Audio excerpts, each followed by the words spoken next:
Assalamualaikum warahmatullahi wabarakatuh. Oke, terima kasih yang sudah klik video ini. Pada kesempatan video kali ini saya akan menceritakan pelajaran berharga dari kisah Nabi Sulaiman, Ratu Balqis, burung hudhud, dan jin ifrit.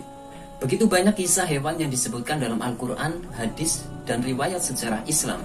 Burung hudhud menjadi salah satu hewan yang dimuliakan karena jasanya yang begitu besar. Berdasarkan kisahnya, burung hudhud hidup di zaman Nabi Sulaiman alaihissalam. Burung hudhud ditugaskan oleh Nabi Sulaiman untuk mencari informasi di daerah lawan dan menyampaikan informasi tersebut kepada beliau. Seperti yang diketahui, Nabi Sulaiman dianugerahkan mukjizat bisa berbicara dengan hewan dan jin.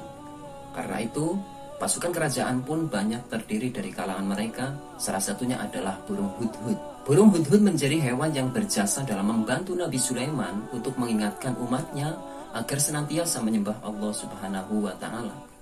Bagaimana kisah lengkapnya? Ini dia. Nabi Sulaiman dianugerahi istana dan kerajaan yang besar oleh Allah Subhanahu wa Ta'ala. Pasukannya begitu kuat yang terdiri dari manusia, jin, dan hewan. Burung hudhud menjadi salah satu yang ditugaskan untuk mencari informasi dari daerah lawan.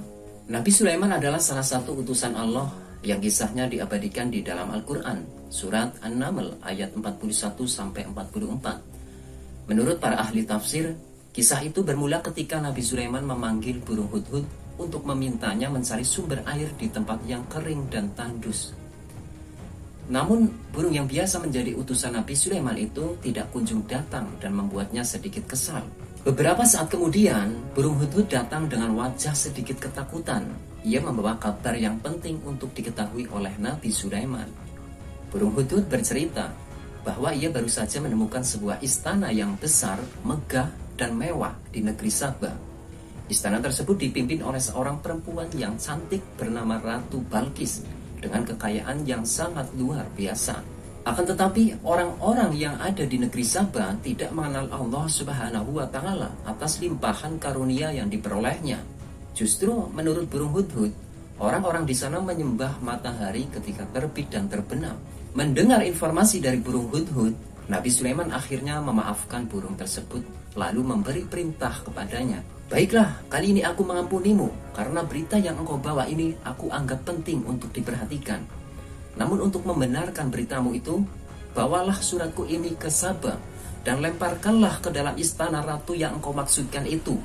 Dan kembalilah secepat-cepatnya, kata Nabi Sulaiman kepada burung hudhud. Perintah Nabi Sulaiman itu pun segera dilakukan burung hudhud. Ia kemudian terbang ke negeri Sabah dan langsung melemparkan sepucuk surat itu kepada Ratu Balqis yang tengah duduk di istana. Ratu Balqis yang terkejut itu pun membuka surat yang ia dapat dengan cara tak terduga tersebut. Surat tersebut berisi seperti ini, lur. Dengan nama Allah yang Maha Pengasih lagi Penyayang, surat ini adalah daripadaku, Sulaiman.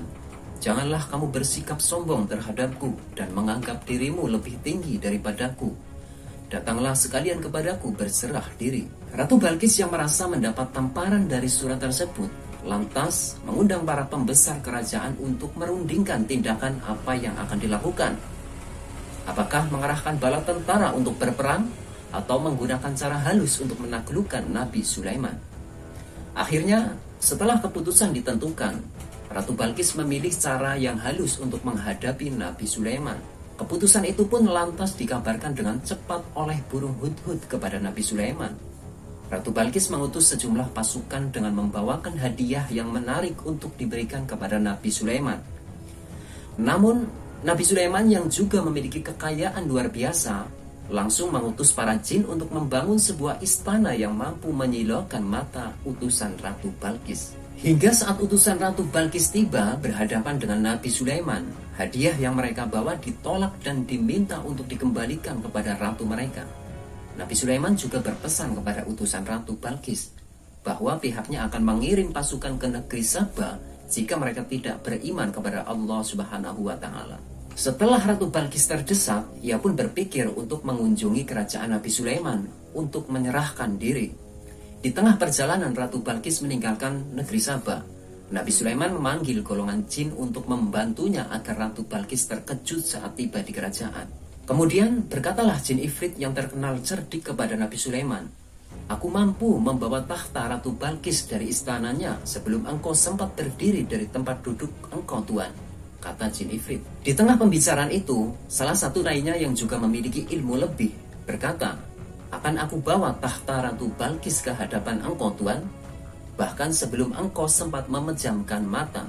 Dan benar saja, dalam sekejap, tahta Ratu Balkis telah dipindahkan ke kerajaan Nabi Sulaiman. Sesampainya di kerajaan Nabi Sulaiman, Ratu Balkis pun terkejut melihat tahta yang ia tinggalkan di negeri Sabah telah berpindah ke kerajaan yang ia tuju. Ratu Balkis pun terheran-heran dengan kemegahan kerajaan Nabi Sulaiman, dengan dinding dan lantainya terbuat dari kaca putih. Ratu Balkis yang semulanya mengira ia paling kuat, langsung merasa ciut di hadapan Nabi Sulaiman dan berkenan untuk beriman kepada Allah Subhanahu wa Ta'ala. Ratu Balkis berkata, ampunilah aku berserah diri kepada Sulaiman nabimu dengan ikhlas dan keyakinan penuh. Kasihanilah diriku, wahai Tuhan yang Maha Pengasih dan Maha Penyayang. Alhamdulillah, akhirnya Allah memberimu hidayah, Ratu, dan sebaiknya peliharalah hidayah itu untuk selama-lamanya. Terima kasih, Baginda. Begitulah Lur, kisah Nabi Sulaiman yang dikaruniai berbagai kelebihan oleh Allah Subhanahu wa Ta'ala. Semoga kita dapat mengambil hikmahnya. Wallahu a'lam bishawab.